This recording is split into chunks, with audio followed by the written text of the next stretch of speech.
Okay, so before I go into RRR, it is important that I quickly create a parallel reference point from another fascinatingly pertinent film. In 2014, Chad Stahelski gave us one of the all-time great films in John Wick. Despite the attention and admiration it received, the premise was rather simple. A retired hitman seeks vengeance on the thugs who killed his puppy gifted to him by his late wife. The film was universally adored for two fundamental characteristics of movies that brilliantly communicated on the big screen: style and substance. The action scenes in John Wick are choreographed to detailed intricacies of accuracy, plausibility, and effectiveness, and the film's style is thus established throughout. The substance is achieved by emotionally capturing the viewer and attaching it to the puppy, resulting in an arc of vengeance that we all agree on, making it easier to relate with John Wick. The thing with RRR is that while it has all of Rajamouli's stylistic elements in its 3-hour duration, it also adds substance through a number of storylines that build a cinematic chain. It includes, in my opinion, 6 major themes that work together to make the meat of the story riveting: promise, betrayal, colonial racism, music, sacrifice, and freedom.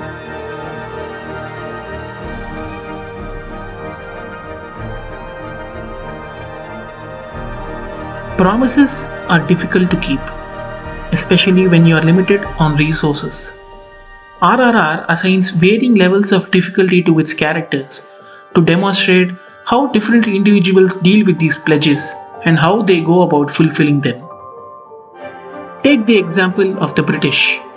The governor's wife urges him to enslave Malli at the start of the film because she wants her at her residence for her personal use, and the governor promises to do so immediately. The British effortlessly do this, even resorting to outright violence to establish their supremacy and get their way. It is far too easy for them, and while we already see them as villains, we now want the British people to struggle to uphold their pledges in the latter acts. Promises can also be implied or unspoken. The commanding officer of a police station near Delhi directs to have any of his personnel arrest a rioter who threw a stone at the station. No one is ready to take the risk until Sitaram assumes authority. It is Sitaram perceived glance at the target during his attempt to subdue and fend off the rioters that works as an indirect promise that he would catch him and bring him to jail. It essentially forms an arc of conviction for Sitaramaraju's primary intentions as a cop. The movie also completely relies on Komaram Bhim's journey because it is his promise to the Gond tribe, which Peddana refers to in this moment, and bringing back Malli that substantiates the tension between Sitaramaraju and Bhim later on. While the British had it easy enslaving Malli, Bhim's search group has it the hardest because they have been near the Delhi forest for 6 months and they have received no leads on Malli's location. They survive by hunting wild animals and placing their lives in danger in order to keep their promises to the tribe, which are extremely valuable to them.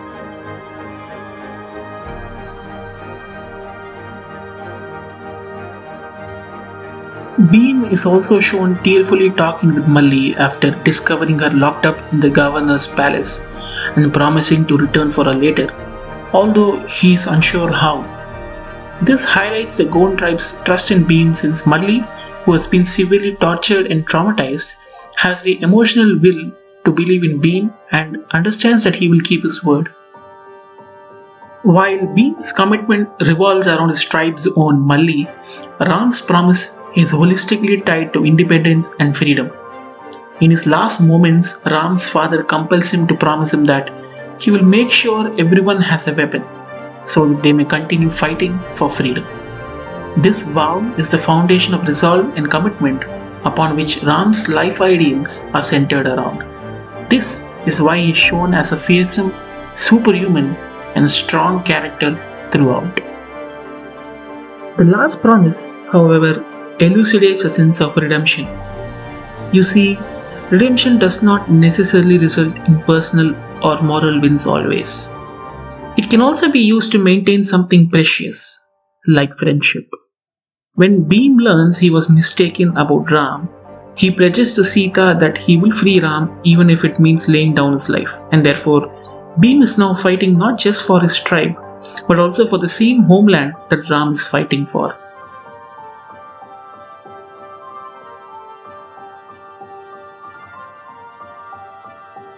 Betrayal is powerful.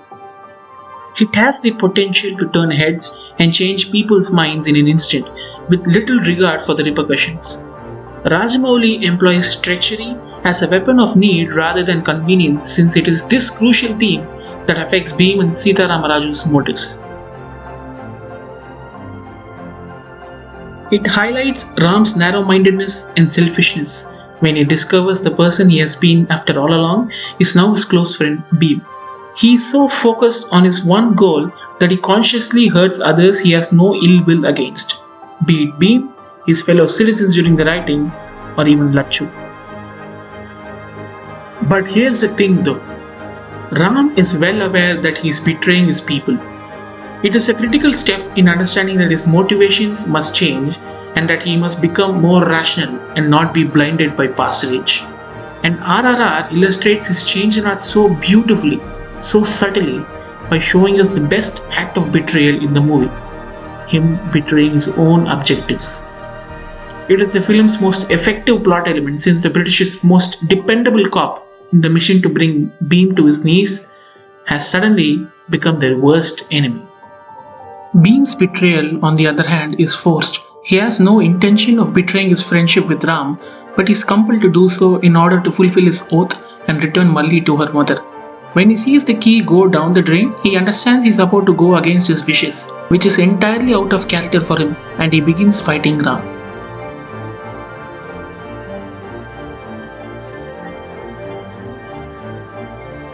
In 1921, during the Imperial Conference in London, Winston Churchill, the then Secretary of State for the British colonies, remarked, "I think there is only one ideal the British Empire can set before itself in this regard, and that is, there should be no barriers of race, color, or creed, which should prevent any man by merit from reaching any station if he is fitted for it.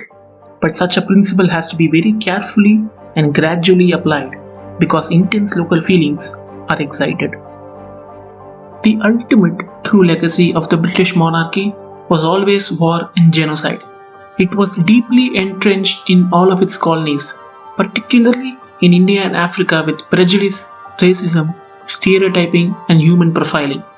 What Churchill stated and what the British Raj did in India could not be farther apart, and it is with this accuracy that RRR depicts colonial racism to perfection. At the beginning of the movie, the governor's wife refers to Malli as a package. Not a girl, not a child, not a person, but a package. Merely an object. The governor then instructs one of his men to not waste his bullet on brown rubbish, referring to Malli's mother like she was garbage. When the British Council are discussing on the next steps to catch Bhim, one of the councilmen comments that he would rather toast this swine on a bed of coals. And when one of the British royalties, Jack, tries to humiliate Bhim, he refers to the Indians present at the party as brown buggers. And when he proceeds to show Bhim what a swing dance looks like, he derogatorily shoves his foot in his face. When Bhim is taken to the governor's residence by Jennifer, one of the guards refers to him as a servant, and he needs to be shown the back entrance as a symbolic metaphor. The governor again berates a British soldier when he tries to use a gun to kill a local village head by telling him not to waste his bullet on a peasant's stock. The governor calls Ram and Malli treacherous scum when they try to escape, and also refers to Bhim as a jungle rat later. A police officer also kicks Sita in her stomach and calls her a diseased rat. As I already stated, we know that the British are the enemies of this story. Therefore, we didn't need so many references to racism to emphasize the point at all. But Rajamouli does it to underline its irregularity. Nobody responds to any of this drivel, and some people even love the racist tirades, which is the beauty of RRR. It highlights inequality to insane levels of normalcy, something the world is still wrestling with today, and the relevancy is never lost.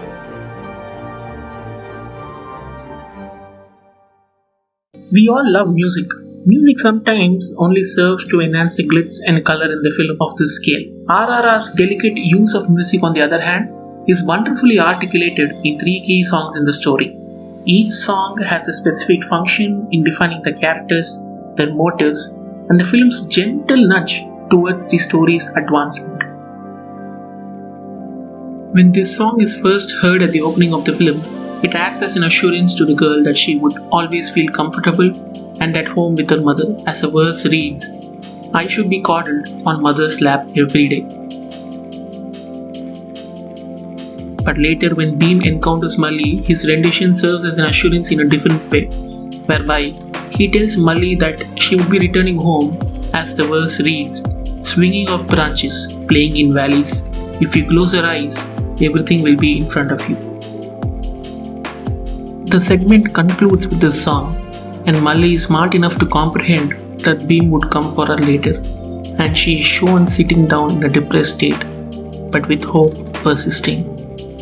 Songs that explore a topic and propel a story forward are all the more important and essential to the film. Dosti plays a significant role in foreshadowing Ram and Beam's connection throughout the movie.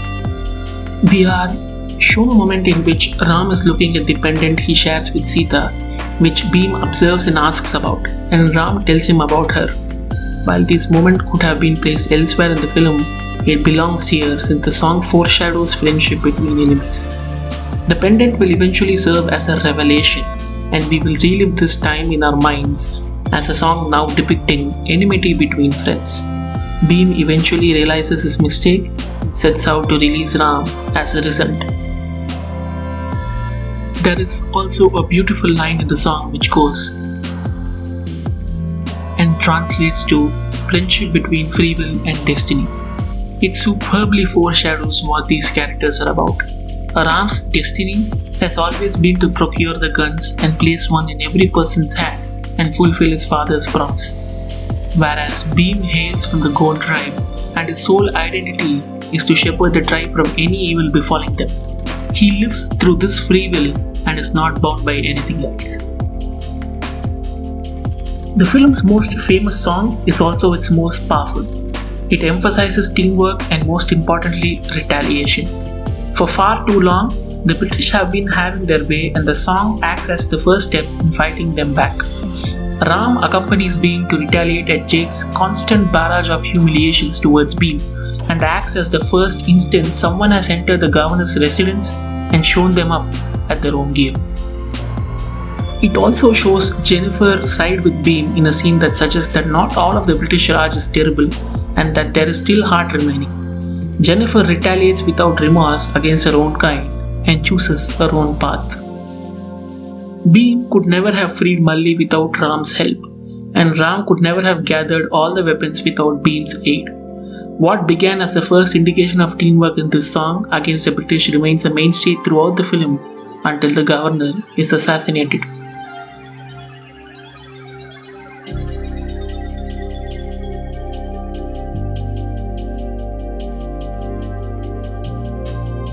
When a person makes a sacrifice, he shows courage, selflessness, and dedication to a cause or to other characters. In this film, sacrifice is also a source of conflict and tension because characters are either compelled to make tough decisions or face the consequences of their own actions. Ram's wonderful opening sequence to capture the writer demonstrates that he is willing to sacrifice his own body come what may, demonstrating a strong character of courage. Lachu's loyalty to his community and Beam is evident when he is pursued and apprehended by Ram. He is willing to sacrifice his life to protect Beam's identity while struggling both emotionally and physically in captivity. When Jennifer decides to be with Beam, it implicitly indicates her willingness to sacrifice her life as a British royalty and her place among the British Raj with no thought on what she will be losing out on. Beam does not even understand the language she speaks, yet she is unfazed and unafraid.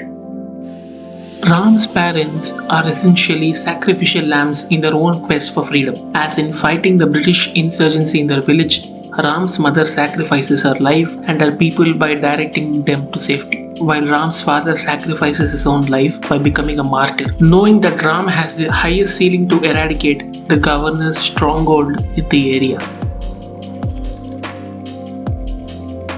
The finest utilization of sacrifice, though, is when Ram and Bhim sacrifice their objectives in order to maintain the friendship. Ram abandons his purpose of acquiring weapons in order to release Bhim from the shackles, and Bhim is prepared to leave Malli and his village people to return and save Ram, without knowing if he would come back or not.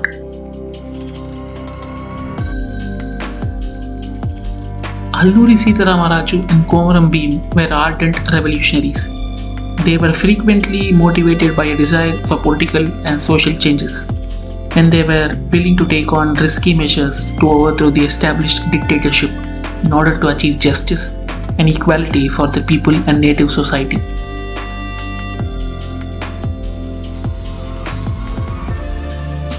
While RRR fictionalizes much of their tale, it nonetheless triumphs in conveying the film's most powerful lesson: freedom. Ram and his uncle are seen attending a gathering of rebels aiming to topple the existing British government, including the governor. It is demonstrated here that while Ram's ultimate goal remains freedom, he is willing to harm his own people, in this case Lachu and Bhim, in order to succeed. Later, he understands that independence comes at an exorbitant cost, and he reforms his methods while his objective remains the same. During the flashback, we learn that Ram's motivation comes from his father, who explains the significance of bullet in a monologue. He reveals that, like Malli's mother, he also encountered a similar event where the governor exclaims not to squander a bullet on these Indians. To end his oppression and prejudice, Ram's father trains his villagers to ensure that the governor dies from the same bullet, and the worth of this bullet is therefore freedom. Rajamouli also demonstrates religious freedom with a sense of benevolence. The Muslim family selflessly helps Bhim putting on Sharia as a Muslim in order to fit in with the local population and finding clues to get to Malli. It allows Bhim to continue his religious observance as a person from another faith, and in the end, he never gives up or retaliates to obstacles he experiences because he fears the family will be skinned if the enemy discover that they have been sheltering him all along.